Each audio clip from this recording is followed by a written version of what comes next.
Die Predigt, aus der ich heute Vormittag lese, mahubiri ambayo nitawasomea asubuhi hii inaitwa Mwangalie Yesu. Nilitambua kwamba pia ndugu Branham naye kwa mwisho wa mwaka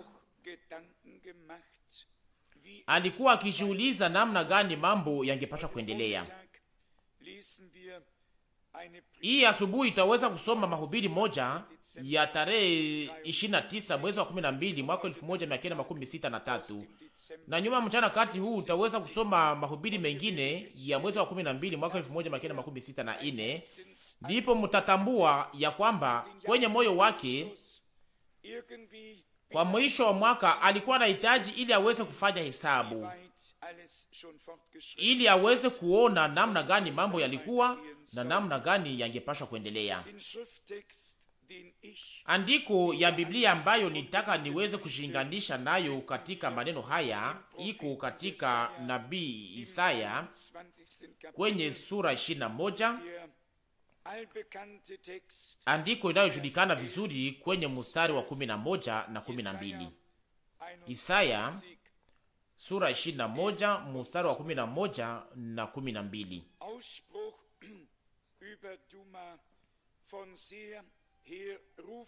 Mzigo wa Duma ananiita toka Seiri.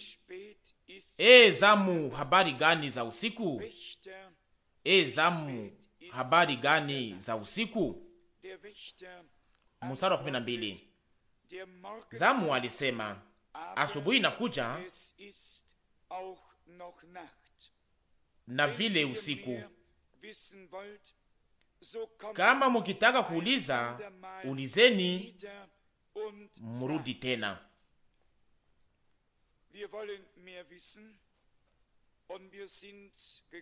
Tunataka tuweze kujua zaidi, nasi tumekuja ili tuweze kuuliza, ili tuweze kuuliza Bwana, tumuulize na kuweze kupokea kwake jibu. Tafsiri nyingine inasema kwenye mstari wa 12, mlinzi alijibu, asubuhi inakuja na usiku pia. Iliyo njema katika hizi tafsiri zote ni kwa sababu zote ni za kweli na zote ni za haki. Mimi ndiye mtu anayestahili kusema maneno haya kwa sababu niko na tafsiri 15 na nishaka zisoma kwa makini sana. Zote ni za kweli, na wakati unapoweza kuziweka pamoja, ndipo unaweza kuwa na kuona kwa ujumla wa yale ambayo Mungu alitaka kusema. Tunaishi katika mwisho wa wakati. Kwa mwisho wa wakati tuliweza kuzungumuza ya kwamba Bwana alikuwa amekwisha kutabiri wakati wa unabii ndani ya habari ya wokovu kwa ajili ya siku za mwisho, na pia huduma ya unabii ilikuwa ya lazima kwa ajili ya kurudisha yale iliyo ya haki ya Mungu, na kuweza kutengeneza mambo yote ya kimafundisho, ili aweze kuweka mambo kwa namna inayoonekana, kuweka yote kwenye nuru, kusudi tuweze kupata kuelewa kwa kiungu na kuweza kuona kwa ujumla yote iliyo ya lazima katika kanisa la Mungu aliye hai. Ningetaka niweze kusoma sehemu moja ya mahubiri, na kisha kulingana na gisi Roho atakavyotongoza akose hapa na huku andiko pia Biblia ambayo itakayolingana na hiyo. Tunaanza na ukarasa wa 4 katikati. Hapa ndugu Branham anasema ya kwamba tunashukuru sana kwa ajili ya nuru ya Injili. Nasi pia tunashukuru, ndiyo. Tunashukuru kwa ajili ya nuru ya Injili, na siyo injili inayolingana na watu au ya watu, lakini kama vile Paulo alivyosema, nami nilipokea kwa Bwana kupitia ufunuo wa Yesu Kristo, injili ya kiungu halisi ya kweli ya Yesu Kristo. Paulo aliandikia wa Korinto, kama mtu mwingine anakuja kwenu na kuwahubiri injili nyingine, munampokea kwa moyo mwema. Kwenye sura moja ya barua kwa Galatia, kwenye mstari wa 8 aliandika, mtu mwingine anayehubiri injili nyingine amelaaniwa, iko chini ya laana. Basi turudi kwa injili ambayo wandugu zetu walihubiri kwa mwanzo, kwa maana Yesu Kristo ni Alfa na Omega, wa kwanza na wa mwisho. Kwake hakuna kubadilika au kugeuka au kubadilika. Yeye anabaki yule yule, neno lake na injili yake inabaki ile ile, nasi tunashukuru Mungu kwa ajili ya hiyo. Nikusema tunashukuru kwa ajili ya nuru ya injili. Yesu alisema wakati alipokuwa hapa duniani ya kwamba ninasema yale ninayosikia. Nataka sasa niweze kusema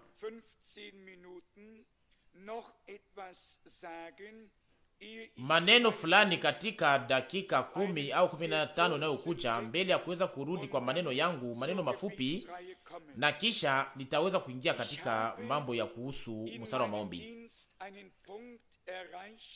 Nimefika katika kiwango katika huduma yangu ambayo ninapaswa kusema sasa kitu fulani.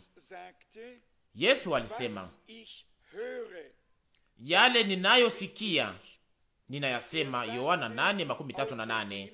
Na pia aliweza kusema ndani ya Yohana sura 15 mstari 15, ninawaita rafiki zangu kwa sababu rafiki anaambiaka yote kwa rafiki yake. Tulishaka soma neno hili la injili ya Yohana kwenye sura 15, mahali ambapo Yesu anasema,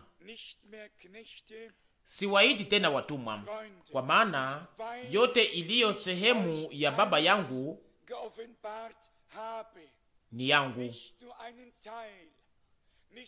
na yote ambayo Baba yangu aliyoniambia niwaambia ninyi, na sio sehemu moja na sio kweli nusu, lakini nuru yote kwa ujao ya kweli ya neno, kuhusu kweli yote ya neno la Mungu.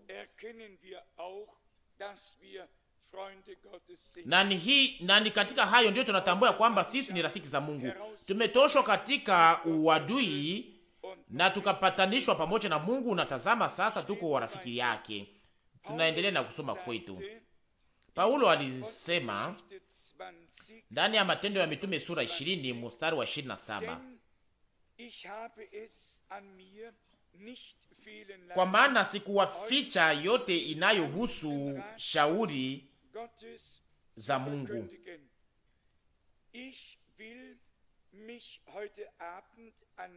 Nataka nijiunge na hiyo jioni hii na niweze kusema hiyo kitu moja kwa namna yote ninayojua.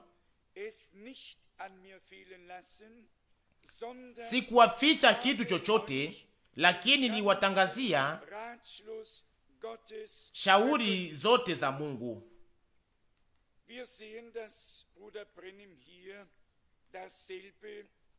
Tunaona ya kwamba ndugu Branham anasema hiyo kitu moja kama vile Paulo alivyosema kwa wakati ule.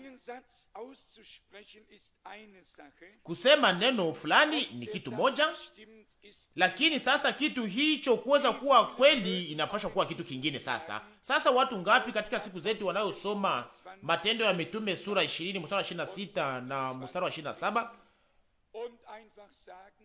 na wanasema tu ya kwamba niliwatangazia shauri zote za Mungu. Nishaka kusikia hiyo wakati uliopita kutoka kinywa cha mtu anayejifurahisha ambaye alikuwa amekwisha kupokea ubatizo wa imani, na alikuwa akishilinganisha na shauri zote za Mungu. Shauri zote za Mungu muko ndani mpango wote wa wokovu wa Mungu, muko unabii wote, neno lote. Ndiyo, yote, shauri yote ni neno lote la Mungu toka mwanzo mpaka mwisho. Na hivyo sasa, yote ambayo nayosemeka kwamba ni injili ya ujao na kose inaweza kuwa haijae. Wainjilisti wangapi wanaosema wakiambia wanaowasikiliza ya kwamba niko na wahubiri injili ya ujao, na wakati tunapoangalia na kuchunguza unatambua kwamba mambo yao haijae. Unaweza kushangaa ya kwamba pia chombo chao kiko wazi. Unaweza kuiangalia kwa kilindi, mambo fulani yako kwa nusu, ingine iko kwa nusu, chini ya nusu, na ingine yakose kuna mashaka. Na pia kose kwetu nasi ungali mashaka, lakini kwa neema ya Mungu tunahitaji ili hayo yaweze kugeuka kuwa injili ya ujao Yesu Kristo. Mnajua ya kwamba hiyo nayo ni sehemu ya kurudishwa kwa mambo yote kweli, pamoja na aina yote ya karama au zawadi na mitumikio ya makarama na huduma ya ujao ya Yesu Kristo yeye mwenyewe, pamoja na mamlaka ya kiungu ya halisi na yote iliyoandikwa ndani ya andiko. Tunaweza kuamini hiyo yote. Naweza kwenda tena mbali kidogo, kama unaweza kuelewa vizuri Mungu au akose ni hitaji yangu tu, akose pia inaweza kutimilika. Naweza kuamini ya kwamba utukufu wa nyumba ya pili utakuwa kubwa kuliko utukufu wa nyumba ya kwanza. Hagai 2:9. Naweza kuamini ya kwamba Mungu anaweza kutupatia kurudishwa maradufu, kurudishwa kwa mambo yote, kama vile inaweza kuhitaji hapa karibu na kuweza kuishi yale ambayo wandugu yetu waliweza kuishi kwa mwanzo. Juu kadogo kwenye ukarasa wa 5 nasoma, tunaamini hiyo injili moja kama ile ambayo inayoandikwa ndani ya Biblia.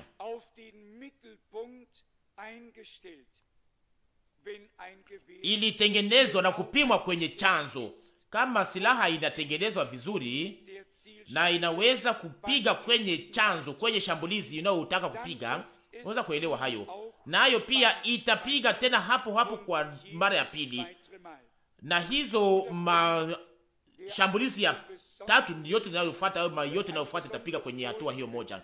Ndugu Branham alikuwa na lengo yake, alikuwa akipiga kwenye chanzo yake, alikuwa akipiga. Nishaka jaribu kuweza kupiga kwenye chanzo wakati nilipokuwa ningali kijana. Niliweza kupiga na kutumisha silaha nyuma ya vita ya pili ya dunia, na sio wakati katika vita ya pili ya dunia, lakini nyuma ya vita ya pili ya dunia. Na nimetisha silaha ya Ujerumani hapa, ya Ufaransa na ya Uingereza, na hizo masilaha zote yote ilikuwa pale, lakini nilikuwa siwezi kupiga kwa lengo ya hapo hapo. Ndugu Branham alikuwa ni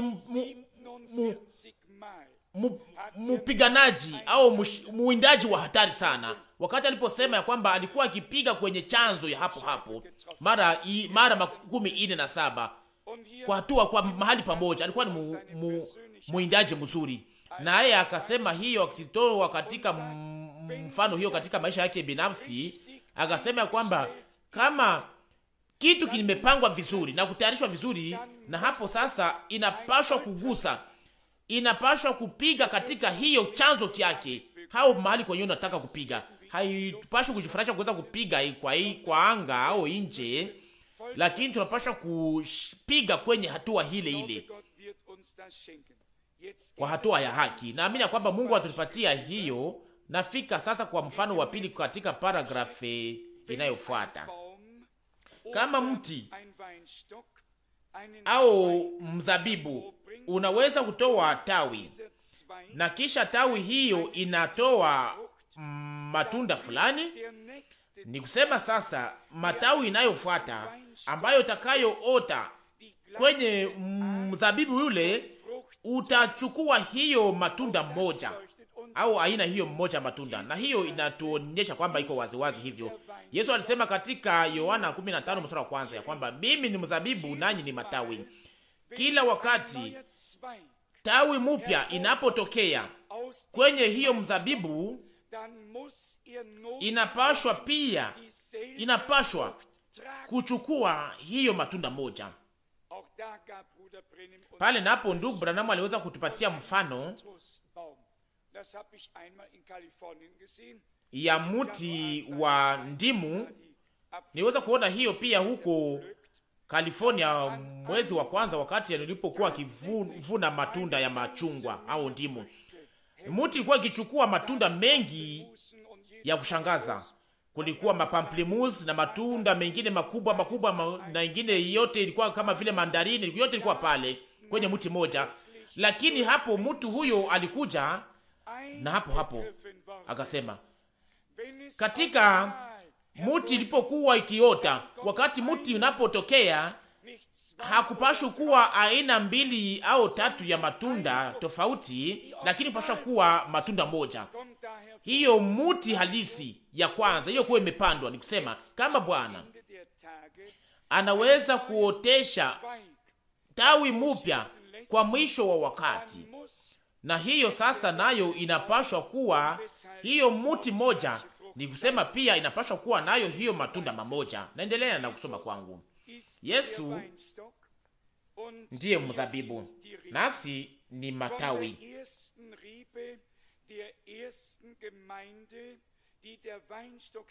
Kitabu cha Matendo ya Mitume kinaonyesha habari ya matawi ya kwanza ya kanisa la kwanza iliyokuwa kwenye mzabibu huo. Hiyo matawi ya kwanza ilibatiza katika jina la Yesu Kristo. Walikuwa na Mungu aliye hai katikati yao,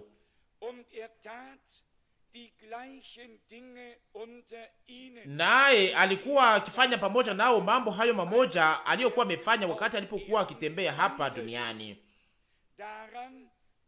Na ni hivyo ndivyo watu walitambua ya kwamba hata kama walikuwa wajinga na wasiokuwa na elimu, walikuwa pamoja na Yesu, kwa maana uzima wake ulikuwa ukionekana kupitia wao. Na sio tu kanisa kama vile mawazo, lakini kanisa kama vile kiungo cha kiungu hapa duniani, kama vile mwili ulio ndani viungo vingi ambayo kupitia wao kichwa kinaweza kutenda. Kanisa ambalo linaweza kutimiza kazi za kiungu, kanisa ambalo ndani mwake Kristo yeye mwenyewe anaweza kujionyesha kama vile Mungu alivyojionyesha ndani ya Kristo. Ndugu Branamu ambaye aliyekuwa mtu aliyekuwa akijua mambo mengi, lakini alikuwa akiweka unyenyekevu wake mbele. Anatumikisha hapa mifano ambayo inayotuzungumzia tena haraka. Aliandika na kusema huko mbele kadogo ya kwamba iko kama vile nilivyosema, ya kwamba kama ningeliweza kuwa na roho ya Beethoven ndani yangu, nitaweza kuandika hizi maneno ya muziki kama vile Beethoven alivyokuwa akifanya. Na kisha anatoa kulinganisha na Shakespeare na Mozart na hao watu wakubwa ambao wanaojulikana sana. Na kisha hatua inayofika sasa ni hii ya kwamba kama roho wa Kristo, kama Kristo kweli kweli alifanya makao yake ndani yetu. Unaona hiyo naenda mpaka wapi? Inahusu nini?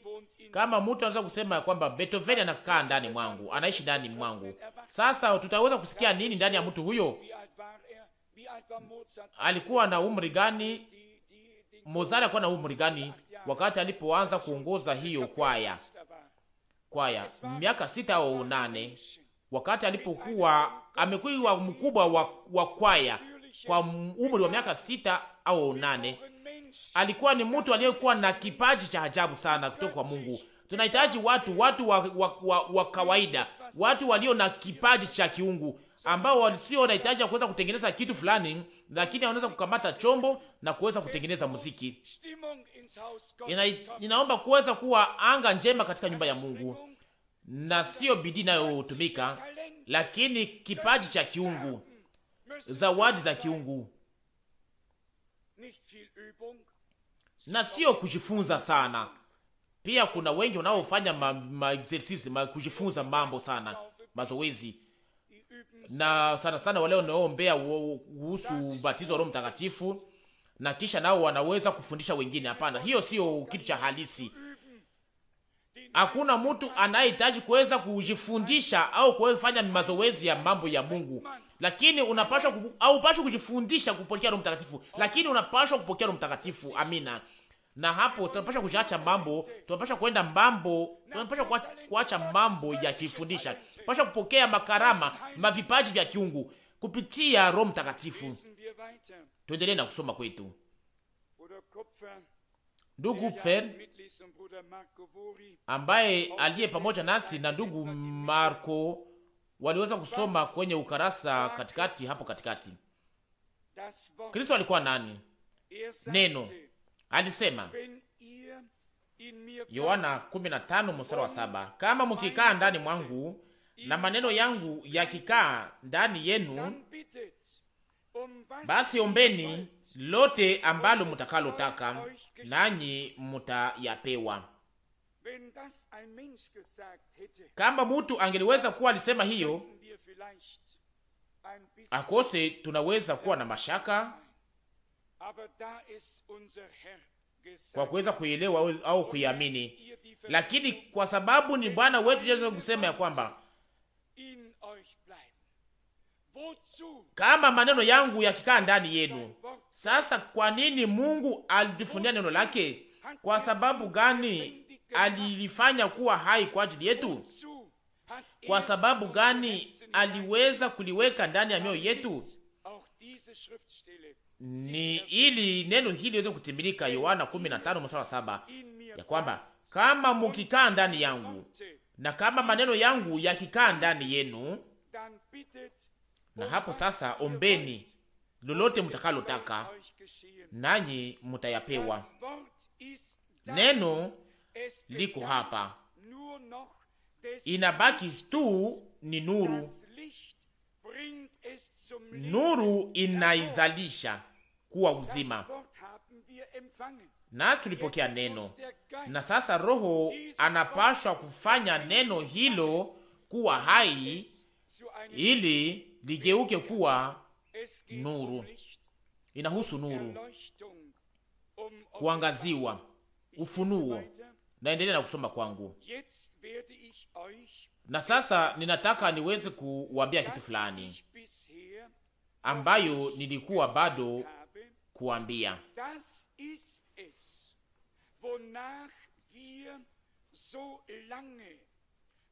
Na hiyo ndiyo tunangoja tangu muda mrefu, tangu miaka nyingi, akose miaka 5 au zaidi.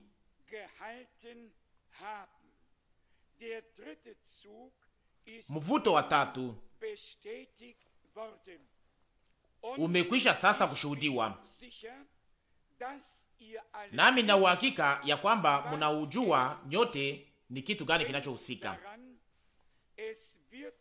Msisahau ya kwamba hakutakuwa kuiga.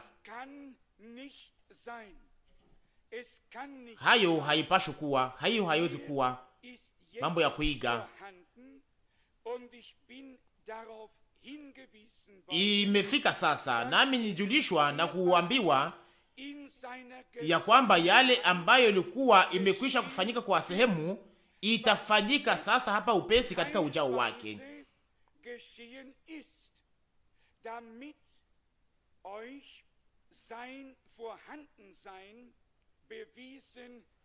ili kuonekana kwake iweze kuonyeshwa kwenu. Lakini haitakuwa ya kuonekana kwa namna ya kukamatika mbele. Shauri ya dunia iweze kuanza kuungana. Nyote mmekwisha kusikia akose kueleza kidogo hapa. Ndugu Branham alikuwa na huduma ya kiinjilisti, huduma ya kimafundisho na huduma ya kinabii. Aliita hizo hatua tatu ya kwamba ni mvuto wa kwanza, wa pili na wa tatu. Akambatanisha mvuto wa tatu akisema ya kwamba inalinganishwa na ufunuo wa mihuri saba,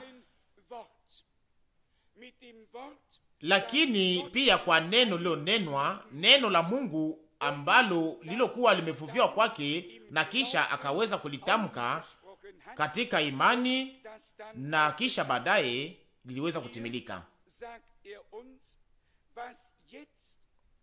Anatuambia hapa yale ambayo iliyofanyika kwa sehemu yatatimilika sasa katika ujao wake. Yale ambayo Mungu aliyofanya mara nyingi ili aonyeshe, kwa ajili ya kuonyesha yale ambayo ingepaswa kufanyika katika kiwango kubwa, wakati ambapo shambulizi itakapoanguka juu ya kanisa bibi harusi. Mmekwisha kuelewa hayo, na sio wakati tutakapotaka sisi na, lakini katika wakati ambayo muda utakapokuwa umefika, wakati saha ya Mungu itakapokuwa imegonga.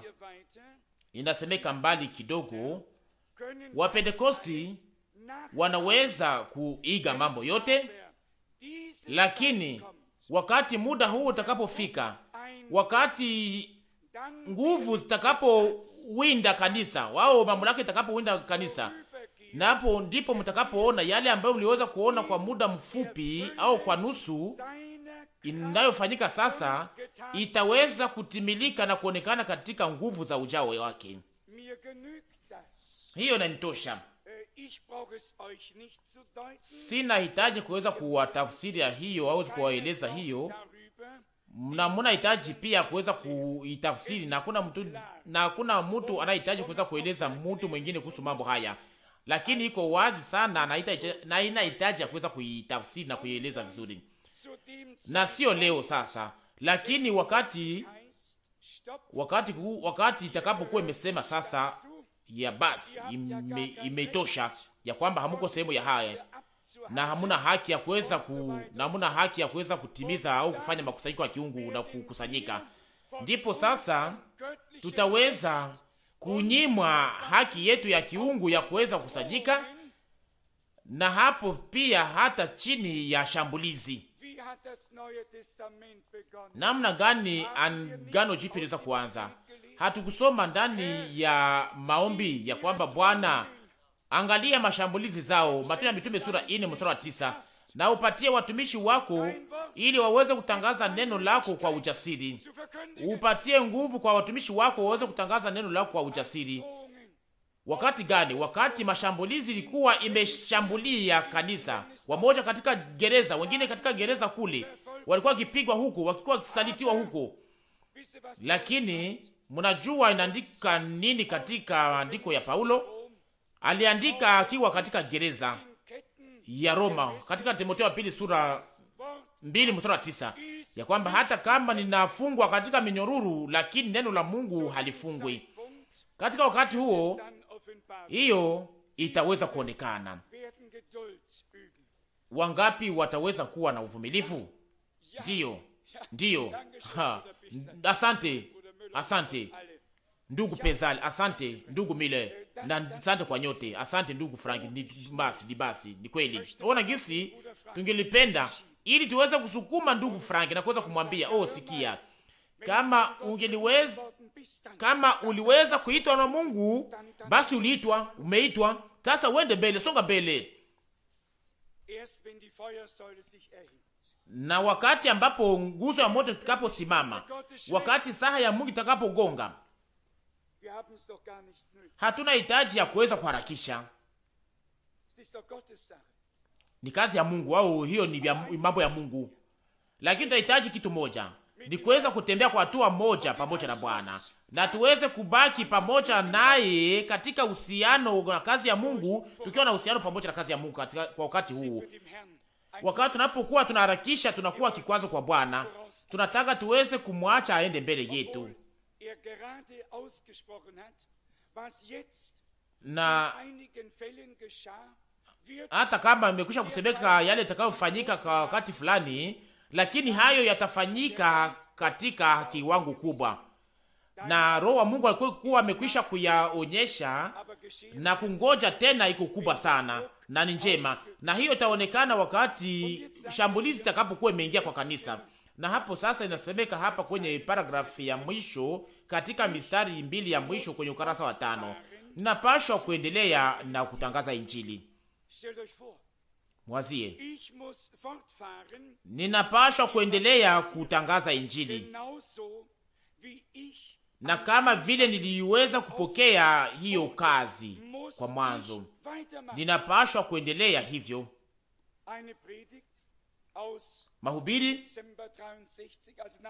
Mahubiri ya mwezi wa 12 mwaka 1963, nyuma ya kufungua kwa mihuri 7, katika kungoja kwa mambo makubwa, katika nguvu zote ambazo zilikuwa bado kuonekana hapa duniani. Alikuwa amekwisha kuyaishi, lakini tena akasema kwamba ninapaswa kuendelea na kutangaza Injili, na sio kwa mafundisho tu, na sio kwa huduma ya unabii, lakini akasema ninaendelea na utangazaji wa Injili. Hiyo ilikuwa inamaanisha nini kwake? Kuweza kuwa aliweza kupokea kupitia ufunuo yale ambayo Mungu alitaka kufanya, na kisha kuweza kusema kwamba anataka tena aweze kuendelesha na huduma ambayo kuwa amepokea kwa mwanzo mbele ya mwisho.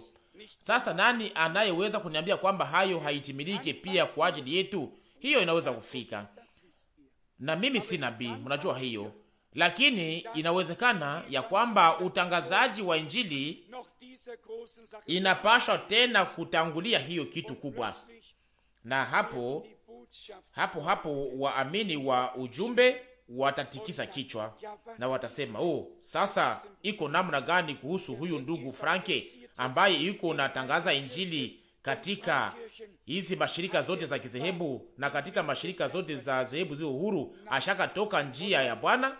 Lakini hapana, yeye alitegemea Mungu, alijipatia Mungu, na kaelewa kwamba Mathayo sura 24 mstari 14 ingepashwa pia kutimilika.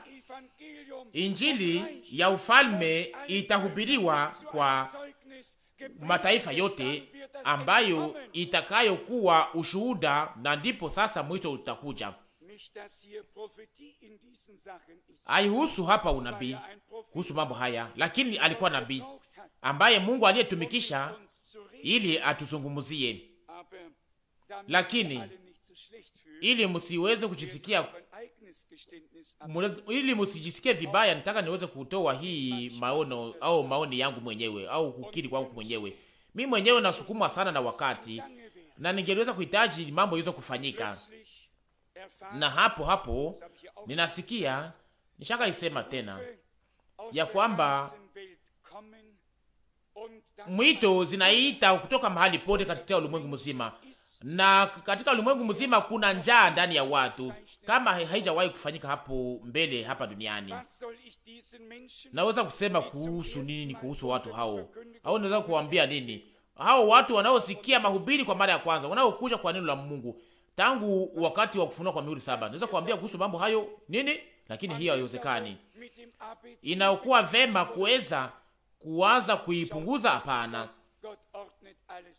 lakini Mungu anapanga mambo yote kwa namna njema. Tuweze kumwacha tu na tujiache tuweze kupangwa naye kwa namna njema. Naendelea na kusoma kwangu, na hii maneno 2.5 hapa kwenye ukarasa wa 5. Mliweza kupokea neno, nanyi mnajua yale ambayo mnapaswa kutafuta na namna gani mnapaswa kushikamata. Ninapashwa kuendelea na kutangaza kwa namna ya uinjilisti. Hii ni neno ugeni sana. Naendelea kusoma kwangu. Warafiki zangu, mubaki kimya na msonge mbele, kwa maana saha inakaribia haraka haraka, ambayo kitu fulani kinapaswa kufanyika. Anapaswa kuendelea kuhubiri kwa namna ya kiinjilisti, akiambia wale walikuwa wakimsikiliza, lakini mnajua yale ambayo mnapaswa kutafuta, mnajua yale ambayo mnayo ngoja, lakini mimi napaswa kuendelea kutangaza injili, lakini saa inakaribia haraka haraka, na hiyo itafika. Napaswa kuambia kitu fulani ambayo inaweza kuwapatia nguvu. Inaandikwa ndani ya Ufunuo sura 22 mstari wa 12 ya kwamba tazama na kuja upesi. Na waamini wa wakati wa kwanza walikuwa wakingoja Bwana, na mpaka leo angali anangojwa, tungali tunamngoja, lakini tunajua kwamba muda unapaswa kutimilika sasa hapa upesi. Ndugu Branham sasa alisema ya kwamba saa inakaribia. Sasa iko namna gani mbele ya macho ya Mungu? Kuna miaka 20 na tena akose zaidi ya hiyo, lakini tusijisumbue na wakati, tusijisumbue na mambo ya maneno ya wakati, lakini tuweze kungoja tu. Na hiyo ndio ndugu Branham anasema katikati ya paragrafu ya pili, anasema kwamba ninaangalia mambo haya na kuyangoja kwa hamu kubwa, na ninangoja ili muda huo uweze kushuhudiwa, lakini hayo yatakuwa katika kitendo. Kila mtu anajua hiyo, kwa maana kama vile ya kwanza iliweza kutangazwa, na hivyo hivyo pia ya pili nayo iliweza kufunuliwa. Na kama ninyi mlio wa kiroho munaweza kuyawazia vizuri, kama vile Biblia inasema, Ufunuo sura 13 mstari wa 18, ni hapa ndipo akili ni ya lazima sana. Ya tatu pia iliweza kuonyeshwa kwa namna ya kukamatika. Tunajua ilikuwa ikihusu nini. Mvuto wa tatu uko hapa sasa, iko hapa, ilionekana kwa mara nyingi, lakini itaonekana katika ujao wake na katika kipimo yake yote kwa wakati ambao uliopangwa. Naendelea kusoma kwangu. Ni takatifu sana kwa kiwango siwezi kusema mambo mengi kuhusu mambo haya. Leo wengi wanajaribu kuweza kuwaza kwamba wanajua mambo mengi kuhusu maneno haya, na wanasema wakiwa pembeni ya Mungu bila hata kuweza kuelewa kitu fulani, kwa sababu hakuweza kujua ni kitu gani kinachohusika. Kwa sababu ni takatifu sana kwa kiwango siwezi kusema mambo mengi kuhusu maneno hayo, kama vile alivyoniagiza kwa mwanzo. Ninasoma mistari 3 ya mwisho ya sehemu hii. Kwa maoni yangu itakuwa ni kitu, sisemi ya kwamba Bwana ameniambia hiyo, lakini yale ambayo itakayotosha na kuweza kuleta imani ya unyakuo mpaka kwenda, yale itakayozalisha imani ya unyakuo kwa ajili ya kupanda ya kunyakua na kunyakuliwa. Napasha kupumzika muda mfupi. Hiyo ni ya kuonyesha wazi, haipashi kuwa pale kwa muda fulani, ishakafanya muda fulani, lakini hatujue kama itakamata muda gani tena. Lakini hapa anasema kukubalishwa yake ya kwamba ni wakati wa sehemu ya mwisho ya kitendo cha kimaajabu, ndipo imani ya unyakuo itazaliwa ndani ya wale ambao wanapaswa kunyakuliwa. Itaweza kufanyika katika wale wanapaswa kunyakuliwa, na hiyo inatosha. Wakati itakapokuwa imefanyika mbele ya unyakuo, hii itakuwa ni yetu sasa, itakuwa tena zaidi kwa ajili yetu sasa. Haiko kwa namna ya kimaandiko nzuri, lakini tunangoja hiyo iweze kufanyika. Naendelea kusoma kwangu. Mkumbuke nanyi pia mnaosikia kanda hii, mutaona kubadilika kama hiyo ndani ya huduma yangu, mabadiliko, kupunguka na sio kupanda, kuongezeka, lakini kurudi nyuma, upungufu, kupunguka. Ni kitu gani tena?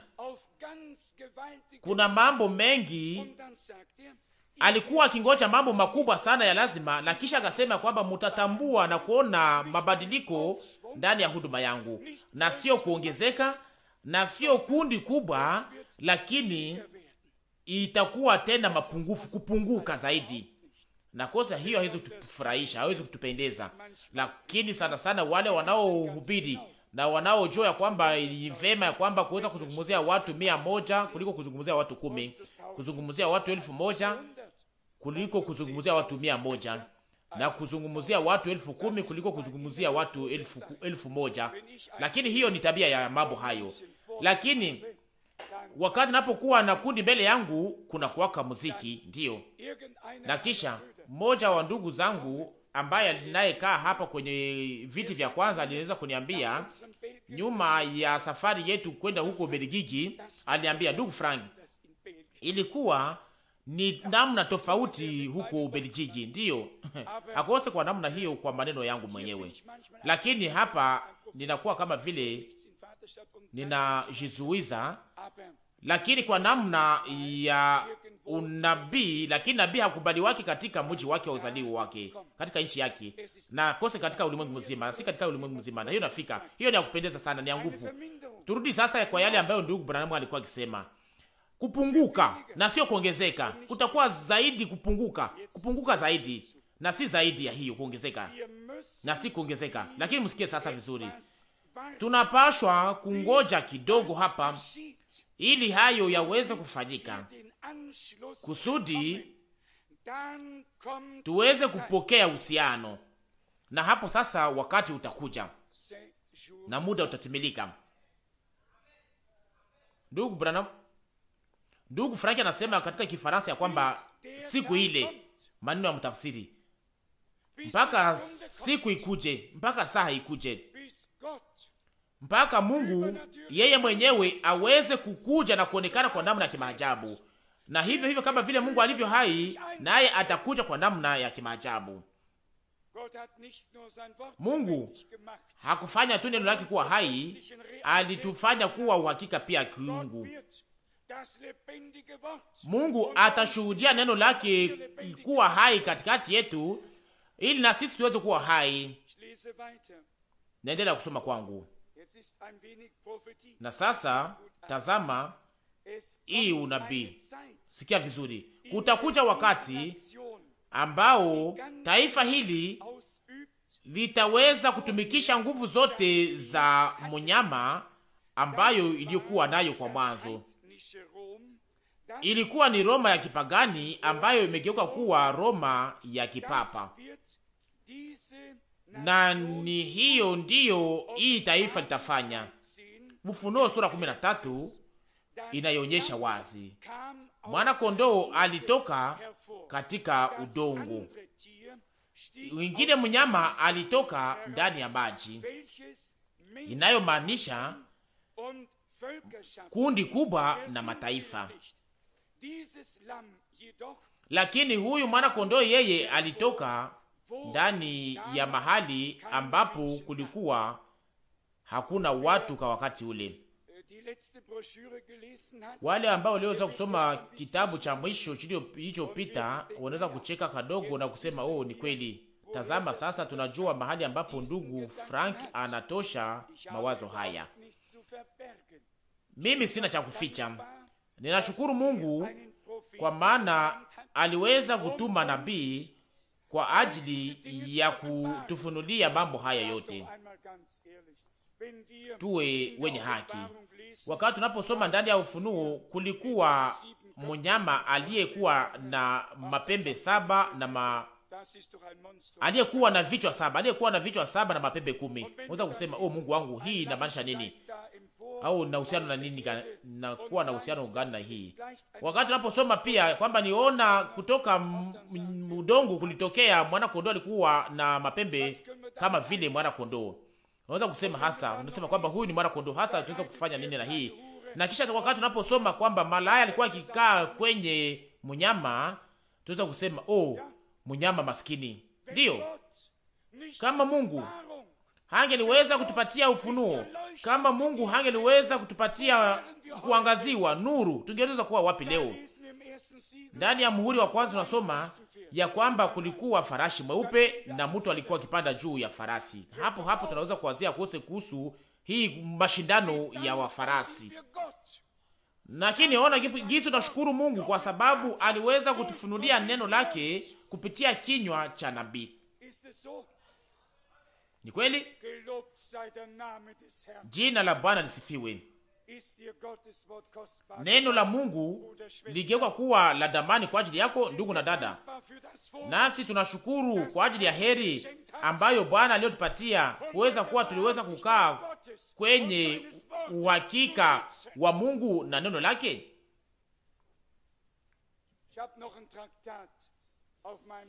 Nina kitabu hapa asubuhi hii kwenye meza yangu. Sijui kama ni kiburi niweza kuandika au kitu kingine. Watu wengi wanaandika mambo mengi, iwe katika unyenyekevu, sijui, lakini sijui nani aliyeandika. Na ya kwamba kwenye television wasema kwamba ndio alama ya mnyama ingepasha kuzungumza, ni kwamba television ndio alama ya mnyama ambayo ingepasha kuzungumza. Nawaambia television ni television, na mtu anayeangalia anaangalia, na mtu inaomba kuweza kuona mambo ya kibiblia kwa namna ya kibiblia. Nawaambia hiyo, na si kuona mbana hiyo, lakini mtu ambaye Mungu aliweza kupatia kuona kwa namna ya kiunabii, na anaweza kuwa na kuona kwa unabii kwa neema. Hauoni tu, haonaki katika chombo fulani, lakini anaona katika neno, anaona mambo ndani ya ufalme wa Mungu. Tunaendelea na kusoma paragrafu ya mwisho katika ukarasa wa 6. Mnyama, mwana kondoo anamaanisha zehebu, kama vile mwana kondoo wa Mungu. Mkumbuke katika Ufunuo sura 13 alikuwa akizungumza kama mwana kondoo, na kisha akapokea nguvu na akaanza kuzungumza kama joka, na akatumikisha nguvu zote ambazo yule joka alikuwa nayo mbele. Huyo joka inamaanisha siku zote ni Roma. Ni wazi. Watu wamoja wanasema oh, ndugu Franke, mara nyingi unakuwa makali sana, unasemaka sana, unakuwa sawa vile unasema unavuka. Lakini hapana, kama siseme hiyo, nani atakayesema? Wale wasioijua hawezi kusema hiyo, na akose, hata kama wamoja wanaweza kuyajua, akose hawezi kuwa na bidii ya kuyafanya au kuyasema. Lakini tunaweza kusema hiyo yote katika uhakika wote, na hata hatuwezi kuogopa yale yanaweza kufikia. Lakini tuna mamlaka moja na tuna kazi moja kuweza kutangaza neno la Mungu. Lakini hamuyaone kukiri hii ya imani ya Kiroma, hizi madhehebu za Kiroma, hizi kukiri ya Kiprotestanti ilishaka wekwa ndani muhuri. Waliwekwa muhuri wa mnyama, alama ya mnyama, hiyo moja wa Protestanti, na ilikuwa ni ya haya sana. Wakati huyo mkubwa wa Roma alipokuja huko Geneva, alipozungumza na hiyo shirika la umoja wa madhehebu, akisema kwamba mimi ndiye mkubwa wa kiroho au mwenye mamlaka wa kiroho, na hao waongozi wote wa Protestanti waliweza kutikisa na kukubali kwa vichwa vyao. Na gisi ni shida sana. Sijui kama kuna mtu mwingine angeliweza kuwa na kukubali hiyo kwa namna ya kichwa. Tunaendelea kusoma kwetu, ili Waprotestanti wote waweze kushurutishwa waingie katika hiyo umoja. Nikusema hiyo kutengeneza alama ya mnyama. Nasoma hapa, wanatengeneza nguvu kusudi wa Protestanti wote waweze kushurutishwa, waweze kuingia katika umoja. Mungelipashwa kuwa sehemu ya hiyo shirika la kizehebu za ulimwengu mzima au za kimakanisa, na kama sivyo hamutaweza kuhesabiwa kama vile shirika. Unaona mahali hayo yote naenda wapi? Ndiyo, ni kweli, mambo yako yanasonga mbele kuliko gisi tunapoweza kuyaona kwa namna ya nje. Mambo yote kwa katika mwendeleo, haiko akose kwa namna ya nje. Ndiyo, ni kweli. Naendelea na kusoma kwenye ukarasa wa 7. watu kama sisi wataweza kutoshwa na mambo hayo, watatoshwa ndani ya mambo hayo, watawekwa pembeni. Ni kweli, hautaweza kufanya hivyo, itakuwa ni shurti. Wakati muda huo utakapofika na nguvu zitakapokuwa zimeshambulia kwa nguvu sana kanisa, na wakati watakapokuwa wamesukumwa na kufukuzwa, na hapo sasa mfanye angalisho kwa yale ambayo nataka kuambia katika dakika fulani. Wakati gani? Wakati hizo nguvu zitakaposhambulia kanisa, ndipo sasa tutaweza kufukuzwa na kutoshwa katika mambo hayo yote.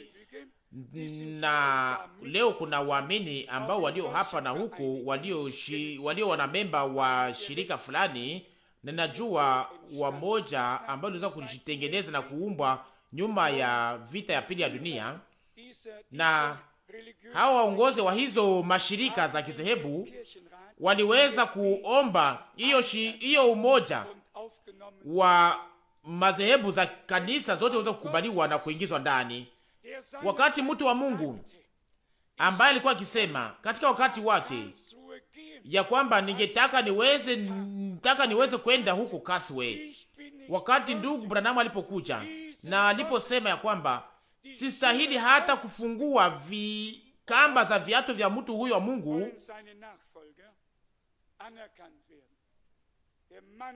na hao wanaomfuata wanataka kuweza kukubaliwa, na wanaweza kuweza kukutana na waweza kuanguka katika kaburi kama waweza kuona mambo hayo, lakini walikuwa hajui yale ilikuwa ikisemeka. Kila mtu anataka kukubaliwa, kila mtu anataka kukubaliwa, hakuna mtu anataka kuweza kuachwa.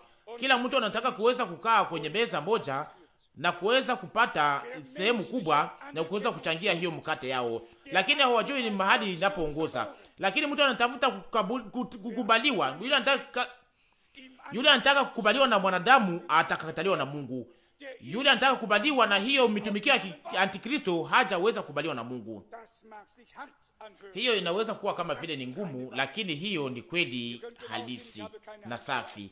Na mnaweza kuona ya kwamba sivae maga kama vile ndugu Branham alikuwa akisema kwamba injili inapaswa kuhubiriwa bila maga, na sio kwa upole hapa na upole kule, na kupoteza nia hapa na kupoteza nia huko, lakini ukiwa na nia njema kuhusu mambo ya Mungu.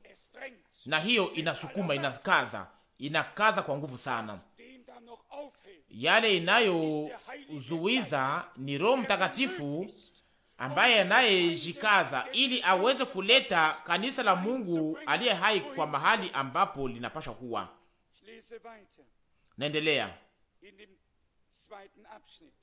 ndani ya paragrafu ya pili. Mtambue tena mvuto wa tatu. Wakati gani? Leo. Sasa mtambue kisha mvuto wa tatu. Na sasa kuna kuja kitu fulani, ila tu wale walio na kuelewa kwa kiroho ndio waweza kuelewa. Naisoma tu hivyo, naisoma. Mtambue, muone na mujue mvuto wa tatu. Itakuwa imetayarishwa waziwazi kwa waliopotea, lakini pia itakuwa imetayarishwa kwa ajili ya bibi harusi na kanisa la Yesu Kristo. Sasa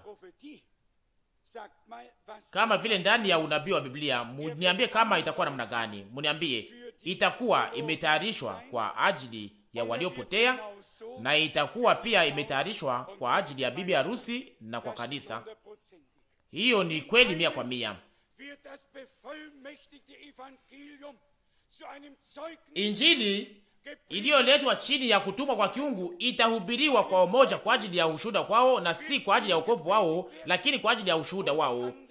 Na kwa wengine, wale watakaojiacha kutoshwa, wale watakaokubali neno, watatoshwa kutoka moto kama vile kamba ndani ya hii kipindi cha mwisho. Kipindi cha mwisho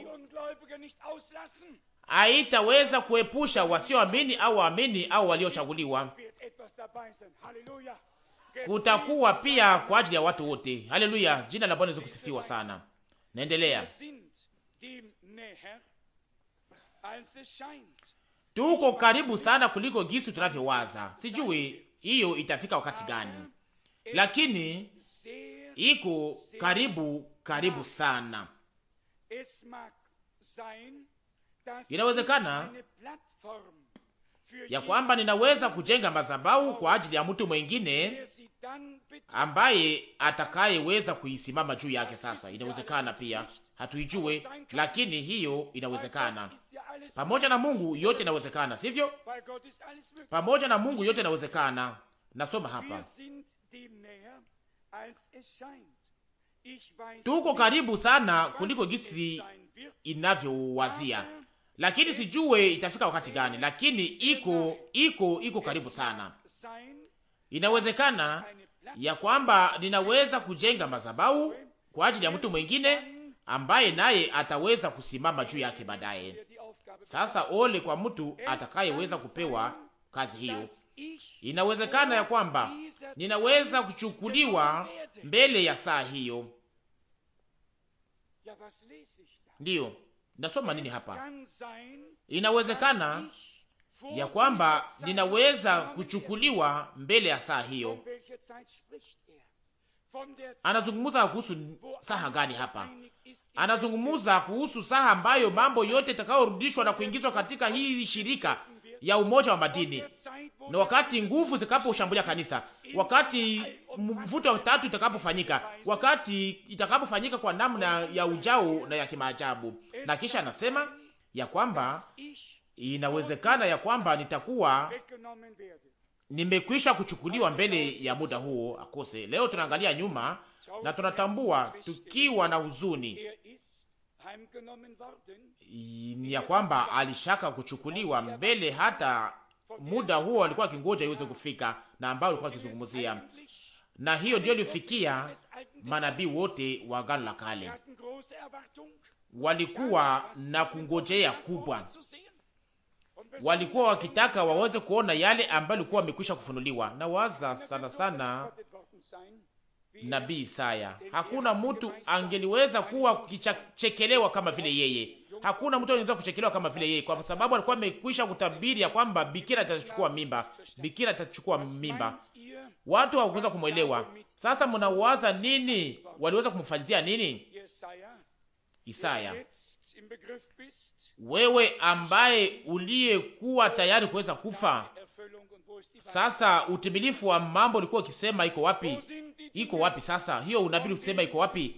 Mambo ambayo unaweza kusema mambo uliyosema iko wapi?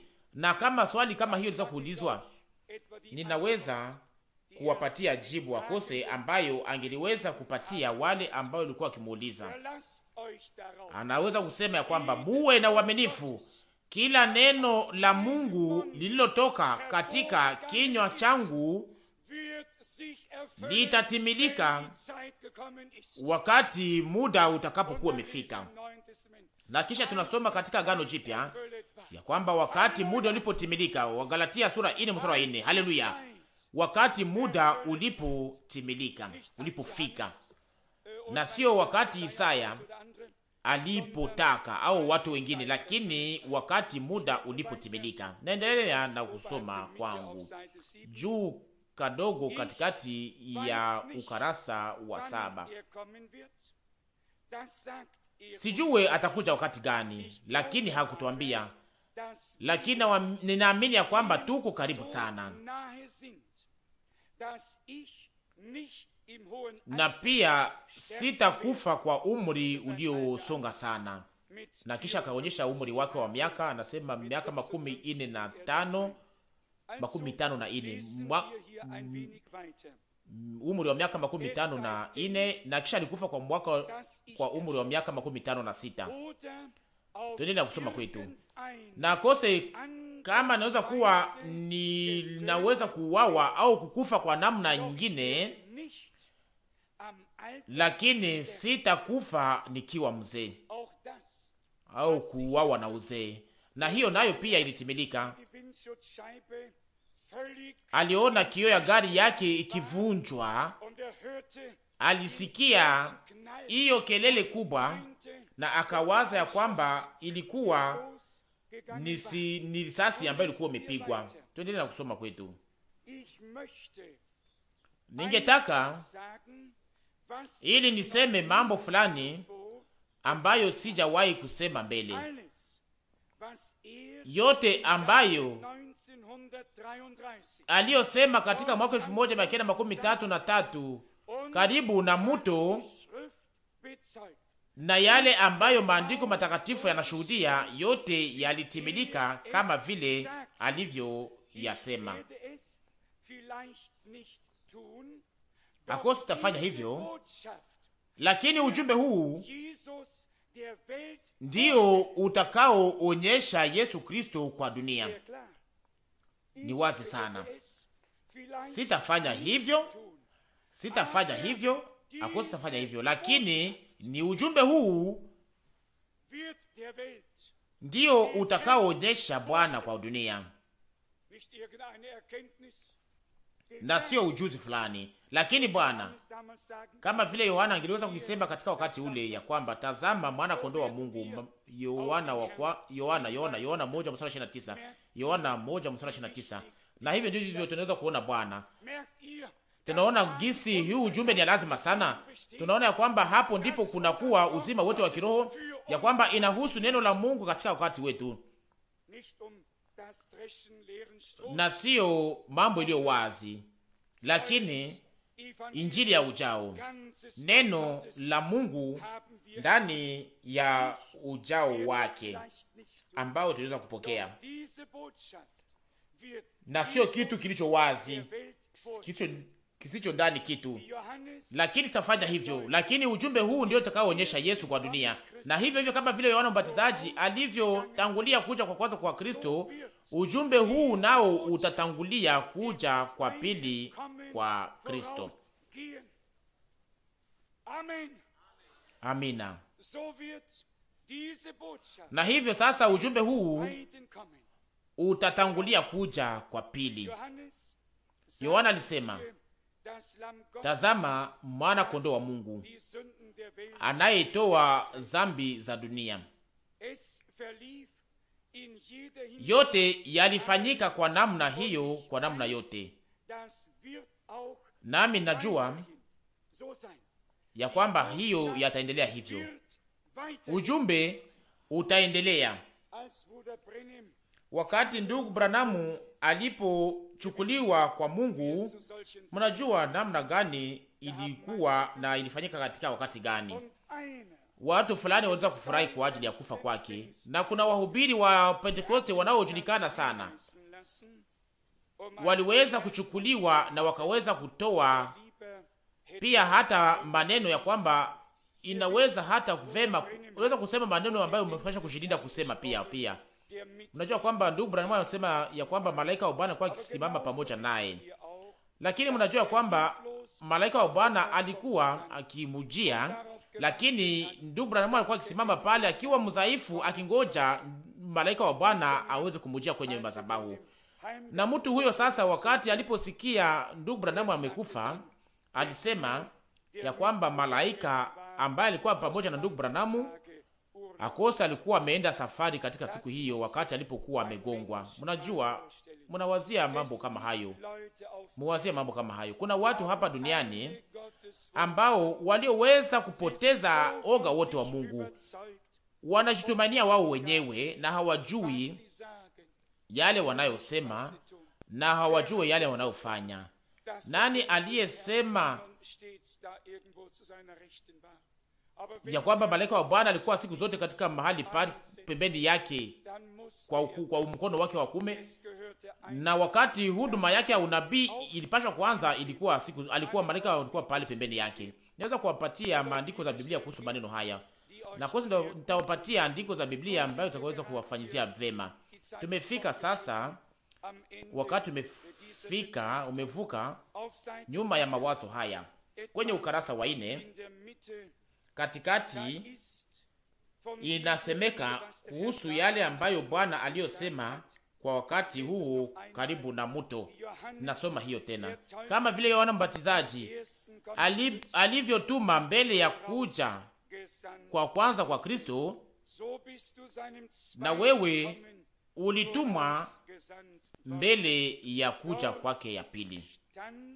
Ni hapo ndipo malaika, muda mfupi, ni hapo ndipo malaika, nuru ambayo ilikuwa imeshuhudiwa mbele ya kanisa kupitia neno, kupitia hata sayansa na aina namna tofauti, ikaonekana kwa mara ya kwanza kwa watu wote. Sikusoma hiyo maneno gisi nasemeka, na ndiyo maana amuiweze kuyajua. Ndugu Branham alikuwa akihubiri katika chumba kubwa huko San Antonio huko California, na hapo mtu akasimama huko nyuma, na ndugu Branham alikuwa akisimama huko akizungumza. Ilikuwa kama vile silaha iliyokuwa pale, na hapo mtu huyo akasema kwa lugha, na kisha ndugu Branham akasimama, na mtu huyo akasimama katika kusanyiko, akasimama. Mtu aliyekuwa akivaa kama cowboy, nikusema mtu alikuwa akivaa kama cowboy, akatoa unabii, na kisha kukakuja tafsiri ambayo nimekwisha kusoma hapa. Nataka kusoma tena. Lakini wakati hiyo ilipotimilika na kusemeka pale, tafsiri ilikuwa ndani yale ambayo malaika wa Bwana alikuwa amesema huku karibu na mto miaka 11 iliyopita. Na mtu alikuwa hajui hata ndugu Branamu ambaye alikuwa amezungumza huko. Ilikuwa kwa mwanzo, iliomba kuweza kuchunguza kwa wakati gani au kwa tarehe gani ilifanyika. Na huyo mwanaume cowboy kwenye madhabahu alikuwa akikaa pale akiona huko, akitazama mambo yote kwa makini sana. Na mmoja alikuwa akisema kwa lugha na mwingine akatafsiri, na hiyo tafsiri ikakuwa na yale ambayo Bwana alikuwa amesema tarehe 11 mwezi wa 6 mwaka 1933 saa 8, ikarudiliwa hayo maneno mamoja. Na hiyo ni mambo ya haki, hiyo ni mambo ya kweli ya haki, na sio tu kwamba Bwana yuko hapa sasa na sasa anawalisha kwa majani mabichi. Hiyo ni kweli, lakini hiyo sio unabii. Ishakaandikwa ndani ya Zaburi 12:3. Kusema sasa Roho wa Mungu iko katika kazi. Tuseme kwa machache kumalizia, nishakaonyesha mambo fulani. Kuna mambo mengi ya kuweza kusoma hapa, ni ya kuzulisha sana kwa sababu sikuweza kuisoma au sikuyasoma. Lakini mnajua nini? Mnajua nyote, mnajua soma. Mimi siko hapa mimi mwenyewe kujua kusoma. Muweze kusoma nyote hii mahubiri kwa upole. Mumtazame Yesu. Seria 7 namba 1. Na hapo mutaweza kufuata hizo nyayo. Na ninakubalishwa ya kwamba Roho Mtakatifu ataifanya kuwa wazi kwa ajili ya kila mmoja wenu. Wangapi katikati yenu wanaoweza kuelewa sasa vema hali katika ujumla wake? Ni kusema sio mimi, lakini nami pia ninatafutaka makosa ndani mwangu. Mniamini, siwezi kutafuta makosa kwa mtu mwingine.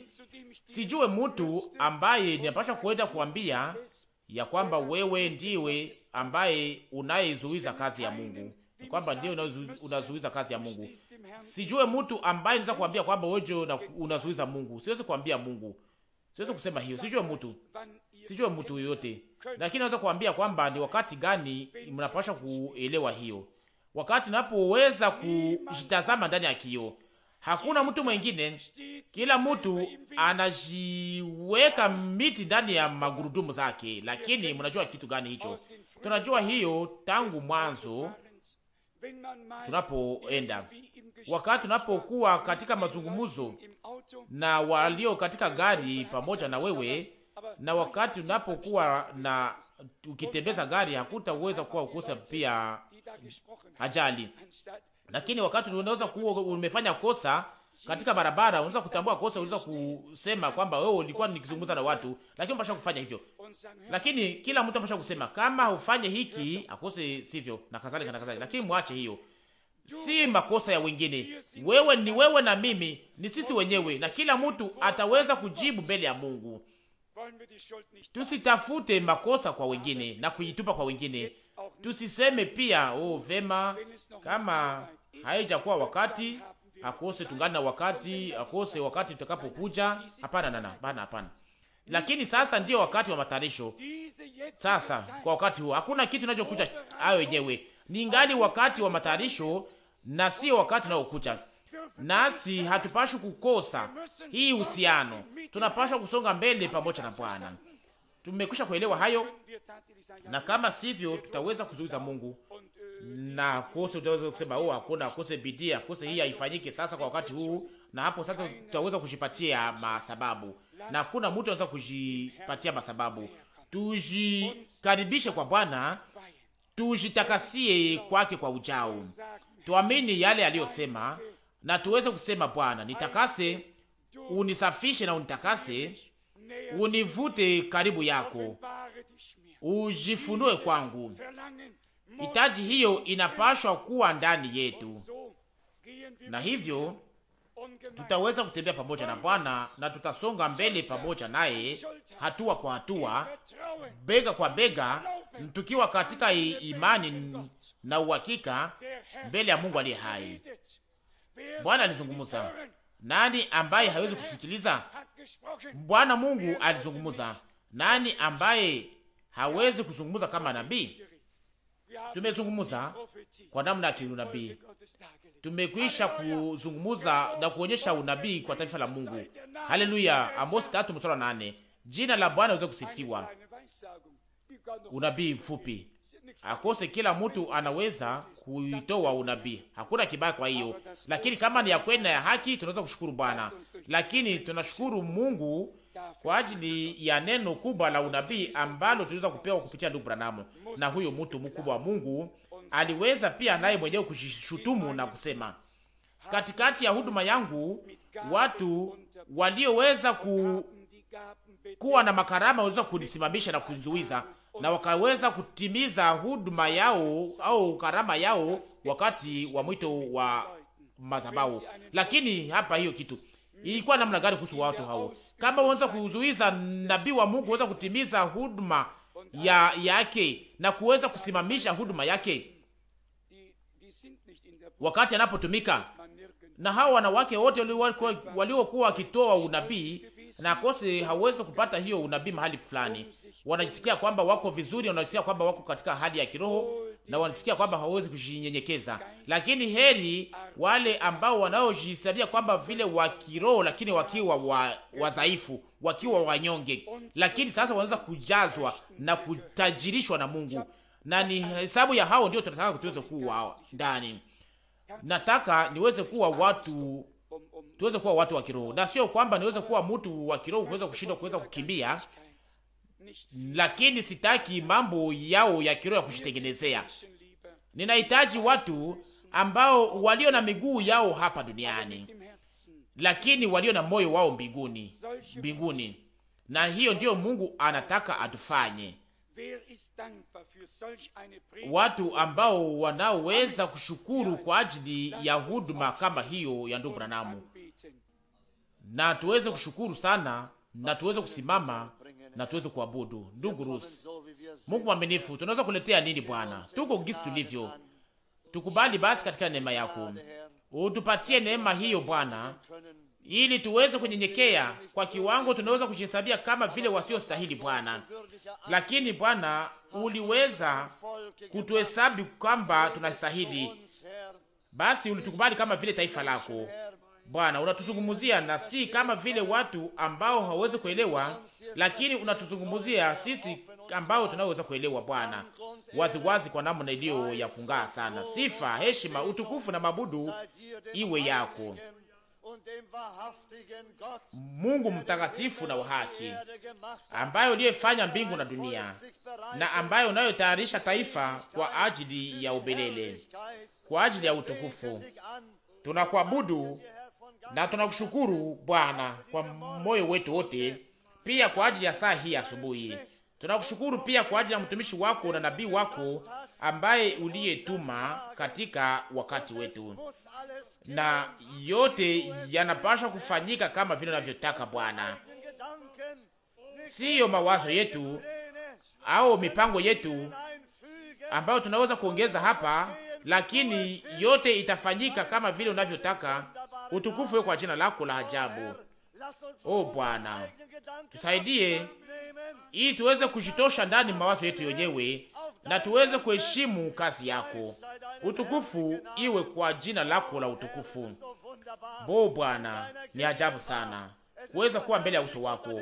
Ni ajabu sana kuweza kukaa tukiwa tukisikiliza neno lako na kuweza kusikiliza yale unayotaka kusema Bwana, unayotaka kutuambia. Basi utukufu wote, sifa yote, heshima yote iwe yako katika saa hii asubuhi. Tunakuomba ubaki pamoja nasi Bwana, utulinde katika salama yako, utulinde katika baraka yako mpaka nyuma mchana kati huu hata nyuma ya hiyo Bwana. O Bwana, hiyo ndio ombi letu Bwana la haki katika jina takatifu la Yesu. Haleluya, haleluya.